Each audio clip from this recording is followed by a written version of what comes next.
Today I will be doing a bike check of my 2018 Diamondback Atroz 3. Though Diamondback does also sell lower end bikes, they do a very good job of making a very capable trail bike for a relatively low price. Starting with the cockpit.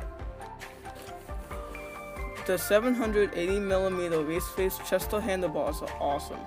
Compared to my old bike, it's like I'm driving a bus in a good way. Paired with a 40mm race face chester stem, I can get my weight way over the back of the bike, good for technical descents. The grips on the Atroz 3 are just the normal Diamondback grips that come with the bike, and they feel very good. The Shimano brake levers are quite long, so I naturally use 2 or 3 fingers, but that's probably because I'm used to it from my old bike. For shifting, I'm using the SRAM NX 1x11, and it is great. Coming from a 3x7 Shimano tourney, this is a big step up.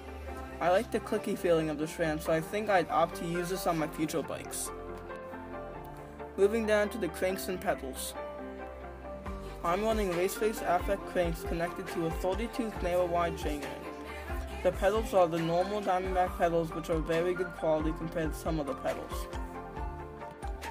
My front and back wheels are both 27.5 Diamondback rims with nice big 2.3 inch wide WTB Vigilantes that grip like nothing else. The 180mm brake roller stopped the bike on a dime. The front and rear travel is not as much as I would like it to be, but the quality is very good. I have a 130mm RockShox Recon with lockout in the front, and I have a 100mm RockShox Monarch R in the rear. I found that you cannot put volume spacers in the Monarch, and if you can, it's not very simple, so I end up pumping up the shock more than I should need to.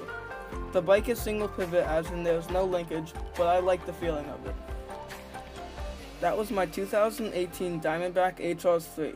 All in all, I think for the price it's a great bike, especially for someone's forceful suspension.